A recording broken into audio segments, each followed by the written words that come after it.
The art of focus in a world of distraction. In today's digital age, human existence is largely governed by screens. From dawn to dusk, there is a constant interaction with various devices such as smartphones, laptops, and televisions. This relentless exposure to digital stimulation often leads to a decline in concentration abilities and an increase in the desire for diversion. However, by consciously reducing screen time and allowing the mind to wander, there is potential to enhance attention span, stimulate creativity, and improve overall quality of life. Understanding overstimulation. The journey towards improved focus begins with recognizing the issue of overstimulation. Studies suggest that when working in front of a computer, especially with a smartphone within reach, the average person can focus on a single task for only about 40 seconds before shifting attention. This constant switching is not due to inherent distractibility, but rather a symptom of overstimulation. The human brain is enticed by the small chunks of information provided by social media, emails, and other digital platforms. This craving is so strong that the brain rewards itself with a hit of dopamine, a neurotransmitter associated with pleasure, every time a distraction is sought and found. The boredom experiment, a case study. An interesting experiment to understand the effects of reducing stimulation involves limiting phone usage to just 30 minutes a day for a month. The results of such an experiment can be surprising. After a week of adjustment, attention spans may lengthen, a surge of new ideas may be experienced, and there may be an increase in future-oriented thoughts. To take this experiment a step further, inducing boredom for an hour a day for a month can be attempted.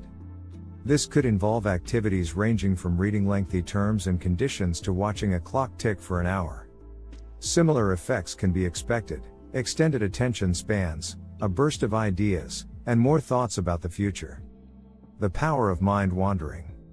The key to these effects lies in the power of mind wandering, a state referred to as scatter focus.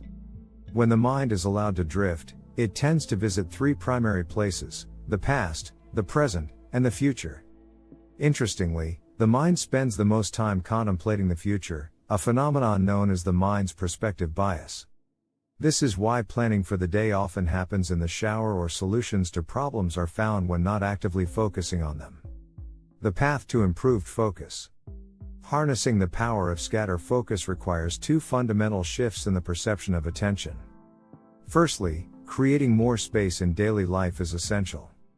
Just as traffic flows more smoothly when there's space between vehicles, the mind functions more effectively when it's not constantly filled with information. Secondly, understanding that distraction is not the enemy of focus, but rather a symptom of overstimulation, is crucial. To facilitate these shifts, a 2-week challenge can be undertaken.